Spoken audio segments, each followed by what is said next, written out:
Bonjour, voilà une nouvelle vidéo pour parler du système digestif. Je vais donner une définition du système digestif et aborder ses organes en détail. Alors si tu as aimé cette vidéo, clique sur le bouton j'aime et abonne-toi tout de suite à ma chaîne Ma Biologie. Un nouveau tutoriel à découvrir chaque jour. Alors ce que vous devez savoir sur le système digestif, que le système digestif est l'un des grands systèmes complexes biologiques. Regroupe les organes responsables de la digestion des produits alimentaires, pour but de convertir ces aliments en énergie et nutriments, pour garder le bon fonctionnement du corps.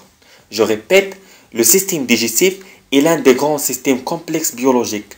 Regroupe les organes responsables de la digestion des produits alimentaires, pour but de convertir ces aliments en énergie et nutriments, pour garder le bon fonctionnement du corps. Le système digestif comporte 6 organes essentiels: la cavité buccale, le pharynx ou la gorge, l'œsophage, l'estomac, l'intestin grêle et enfin le gros intestin. Parlons maintenant de la cavité buccale. La cavité buccale comprend les dents et la langue et la salive. Ces trois éléments représentent la force mécanique et chimique de couper, de brouiller et de dégrader les aliments. Alors l'action des dents combinée à celle de la langue transforme en fait la nourriture en une sorte de bol nommé bol alimentaire. Ce bol alimentaire est formé des aliments transformés mécaniquement et mélangés à la salive sécrétée par les glandes salivaires situées dans la bouche. C'est un phénomène que l'on nomme insalivation. Lorsque la langue pousse ce bol alimentaire vers le pharynx, on parle alors de la déglutition. Basculons vers le deuxième organe. Le pharynx ou la gorge est une partie située au fond de la cavité buccale, entre les voies respiratoires et les voies digestives. Assure le transit des aliments ou des liquides ingérés dans la bouche directement vers l'œsophage et faire interdire le passage des produits alimentaires vers les voies aériennes. On distingue trois grandes fonctions du pharynx. Il fait passer les aliments de la bouche à l'œsophage au cours de la phase de déglutition, ce qui l'inclut dans le système digestif. Il fait aussi passer l'air entrant par le nez et la bouche vers le larynx, localisé dans le cou puis la trachée, ce qui l'inclut dans le système respiratoire. Et enfin, il tient un rôle de la langage en influant sur les sons émis par les cordes vocales situées dans le larynx. Notez bien, on distingue trois parties sur le pharynx, du haut vers le bas. Le nasopharynx relié aux fosses nasales, l'oropharynx relié à la bouche, et enfin l'hypopharynx.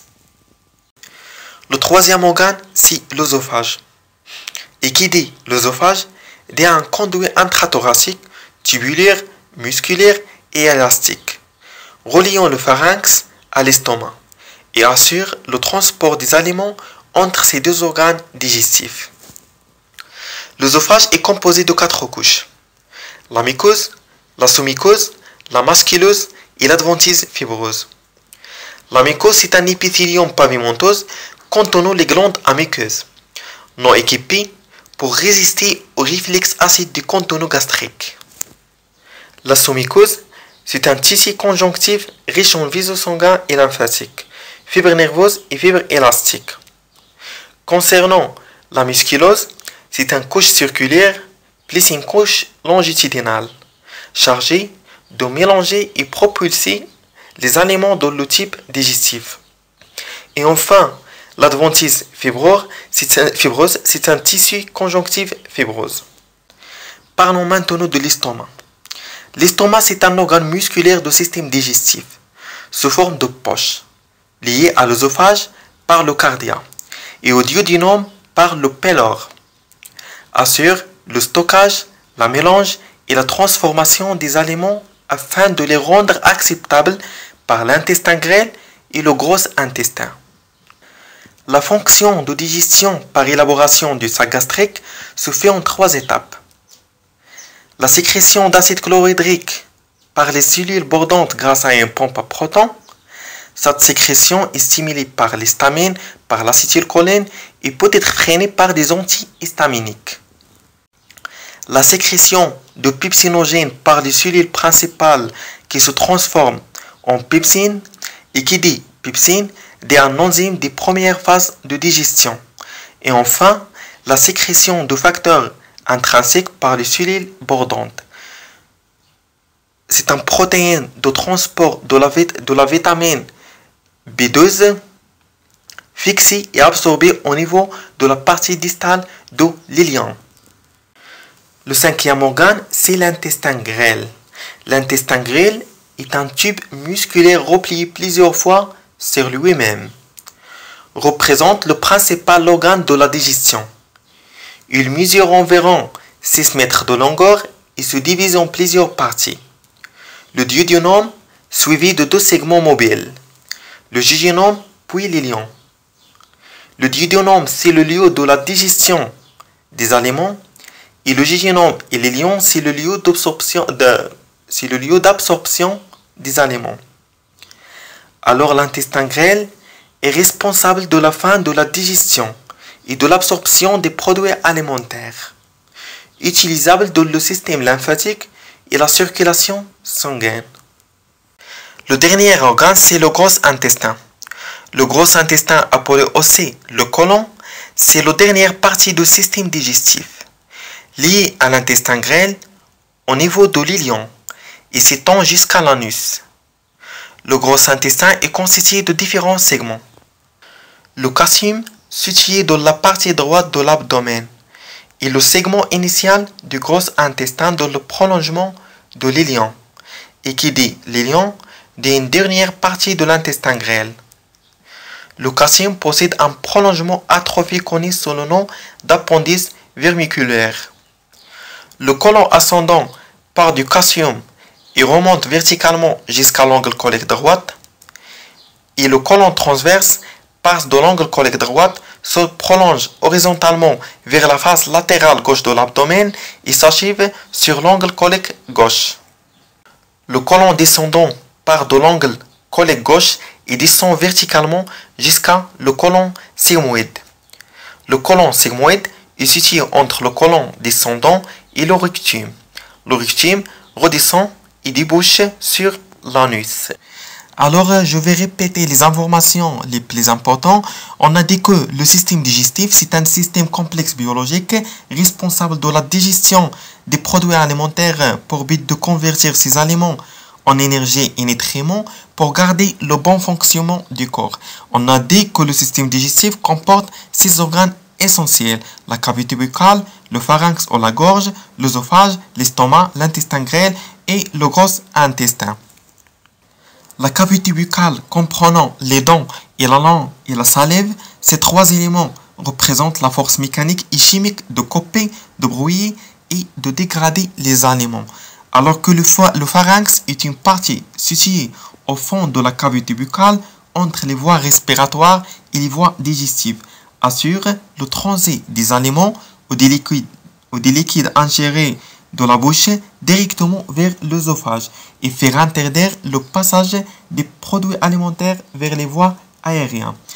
L'œsophage est un conduit intrathoracique tubulaire, musculaire et élastique reliant le pharynx à l'estomac et assure le transport des aliments entre ces 2 organes digestifs.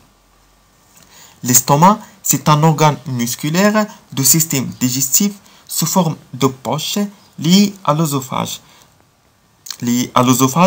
Par le cardia et au duodénum par le pylore, assure le stockage, le mélange et la transformation des aliments afin de les rendre acceptables par l'intestin grêle et le gros intestin. Parlons maintenant de l'intestin grêle, est un tube musculaire replié plusieurs fois sur lui-même. Représente le principal organe de la digestion. Il mesure environ 6 mètres de longueur et se divise en plusieurs parties. Le duodénum suivi de 2 segments mobiles. Le jejunum, puis l'ion. On a dit avant que le duodénum, c'est le lieu de la digestion des aliments.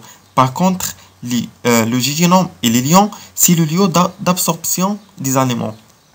Alors, on peut dire en général que l'intestin grêle est responsable à la fin de la digestion et l'absorption des produits alimentaires, entre parenthèses, les nutriments utilisables dans le système lymphatique et la circulation sanguine. Enfin, le gros intestin est constitué de différents segments.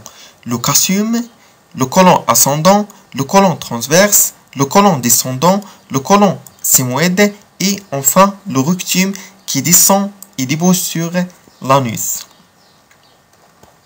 Alors voilà, mon petit tutoriel est maintenant terminé. Avant de te laisser, je te propose d'abonner-toi tout de suite à ma chaîne Ma Biologie et de laisser des commentaires positifs pour m'encourager de faire d'autres tutoriels. Je vous remercie de votre attention. Au revoir et à très bientôt pour un prochain cours.